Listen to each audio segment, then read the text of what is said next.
É, Tem a do Rogério aqui. Uma delas, você já perguntou, ele falou ele fez uma pergunta sobre o treino presencial, sobre o online também, né? Acabou de responder, está parabenizando. Uhum. E ele perguntou uma outra que era uma pergunta que eu iria fazer também. Então, já aproveitando, né?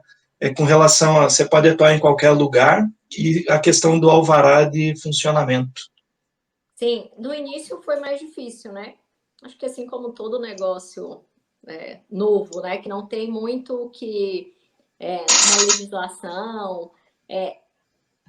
Na realidade, até hoje a gente não tem uma legislação específica, igual a galera do food truck, né? Que eles já têm uma legislação, eles precisam efetuar um pagamento e tudo. A gente tem a parte de funcionamento do Conselho de Educação Física, então a gente efetua como uma academia tradicional, faz o pagamento, né, da taxa de funcionamento. O CREF em si, para professor dar aula, isso a gente é padrão, né? A gente segue.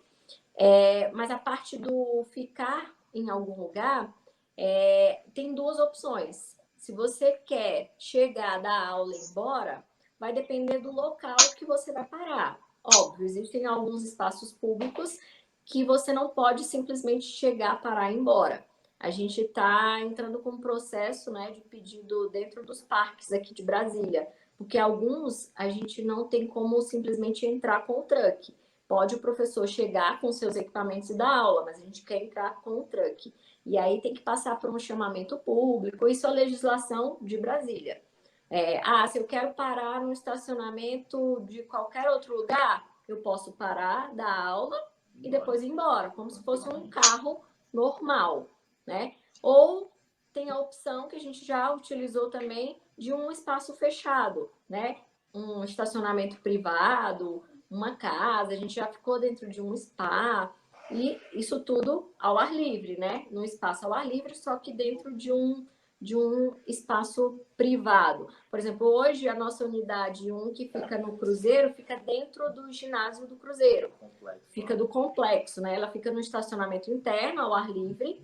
A gente utiliza o espaço, faz o pagamento de uma taxa, é uma taxa bem pequena, mas aí a gente tem a segurança, a gente tem vestiário, bebedor, a gente tem toda uma estrutura. E os alunos gostam, né, dessa estrutura, até porque a nossa unidade lá a gente não pode tirar ele de lá, né, só com um guincho. Então, foi um local que a gente encontrou para ficar fixo, só que mantendo o ambiente ao ar livre. Então, assim, vai depender muito de cada localidade, né? Hoje a gente já tem esse know-how de como que entre em contato onde? É na prefeitura, né? É na secretaria, com o conselho regional de cada cidade. Então, assim, a gente já andou penando um pouquinho com isso, mas hoje está tranquilo. A gente já sabe os critérios,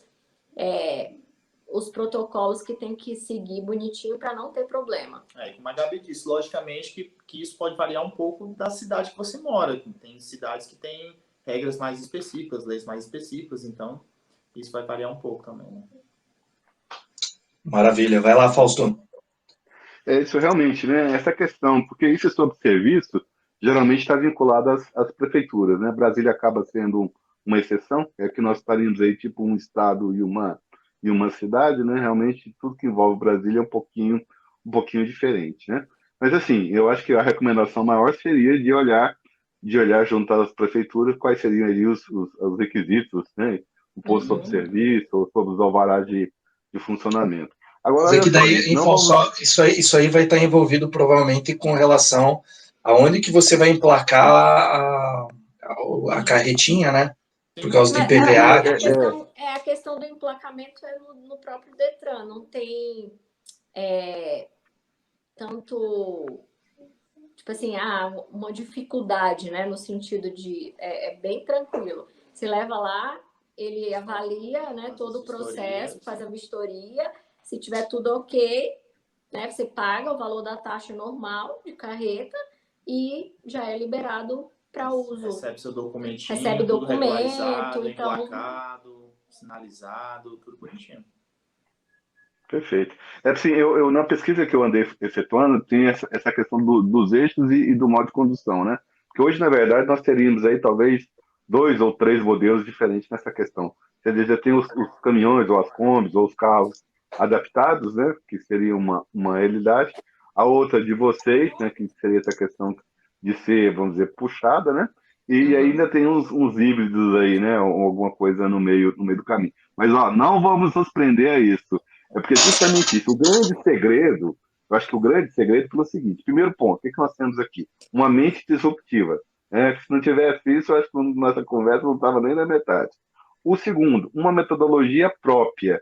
E é isso que eu tenho defendido para a educação física, porque os colegas hoje, principalmente o treinamento de força avançou muito dentro da educação física, se criou aquele mito da dependência a grandes espaços, a grandes instalações, e aí vocês vêm provar que com uma meia dúzia de base ou com equipamento funcional você consegue ter resultados, tá certo? Assim, isso é bom. O que eu vejo da educação física é o seguinte: tem que ter sim o Fit Truck Brasil, tem que ter a academia, tem que ter o curso online, porque veja, que nem vocês colocaram. Hoje, pós aí pandemia Covid, hoje nós, assim, se toda a educação física tivesse mobilizada a ajudar toda a população, não ia faltar profissional. Eu acho que não é uma questão de, vamos dizer assim, só as academias. É as academias e muito mais. Porque olha só, assim, eu estava fazendo propaganda de vocês hoje, nós íamos conversar, né? E aí o pessoal começa naquela questão, porque assim, é um despertar. Por isso que a colega Camila, aí, gostei da fala dela, que ela ficou inspirada, né, pela questão, pelo seguinte: que olha só, gente, vocês fizeram um modelo de treinamento funcional, vamos dizer, a base, né? Parece ser a base da sua metodologia. Mas essa mesma plataforma nada impede de você ter um truck desse para lutas, você entendeu? Imagina, chega, coloca ali toda aquela questão, dança, né? Dança também ali um estúdio, um espaço, tá certo? Tranquilo. E aí, Tranquilo. né? Isso. E aí, mas aí veio a colega da natação sem mais ao estalo dela, né? A Emilke, se tiver aí, um abraço, Emilke. Nossa, imagina se tivesse alguma coisa parecida para a parte de água. Já tá pensando, daqui a pouco vai ter uma piscina móvel aí pelas costas. Então, mas assim, novamente, não vamos perder o foco, porque a ideia é tão legal e a ideia é tão incrível, porque o que você fez? Você saiu primeiro, você saiu da academia, ponto 1. Ponto 2, você saiu do conceito físico, você partiu também para o conceito virtual. Então vamos fazer o seguinte: vamos misturar tudo e deixar tudo junto e bagunçado. O que acontece? Hoje você teria condições, né, de você ter o que o pessoal tem uma certa dificuldade, é vamos dizer, condicionando, né, seu cliente a consumir o seu produto também virtual. Porque assim, olha que legal isso, né? Você tem os pontos fixos que você atende, mas o que acontece? No final de semana você pode marcar eventos, não é isso? Sim. Na beira do lago, em um determinado local, né? E uma coisa interessante. E eu já falei isso uma vez para você, que eu tive a oportunidade. Da onde vem o dinheiro? Essa é uma pergunta que tem que ser respondida, né? De vários lugares, de preferência e muito. Não é isso? Esse negócio de ter pouco dinheiro não é para educação física, não. Chegou a hora e a vez de nós termos abundância e prosperidade. Porque olha que legal o conceito que vocês desenvolveram. Porque hoje vocês podem ter os alunos de vocês, mas vocês podem realizar eventos pagos por empresários, por patrocinadores, no qual vocês chegam ali, não é isso? Vocês estão levando saúde, vocês estão levando movimento, vocês estão levando algo diferente, não só para o cliente de vocês, mas também como vamos dizer, um evento propriamente dito.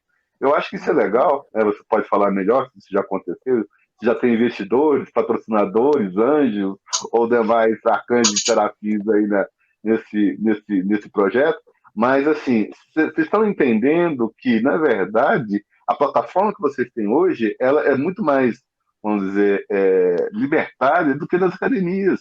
Vocês têm condições de se deslocarem. Qualquer ajuste, ou mesmo isso, atende a semana num local, um final de semana no outro, feriados pode ter um outro planejamento. Está entendendo que isso é um conceito muito mais amplo. Pode ter aí a questão da luta, pode ter a questão da dança, pode ter a questão do funcional. Então, eu vejo nessa questão da mobilidade uma autonomia tanto física como digital.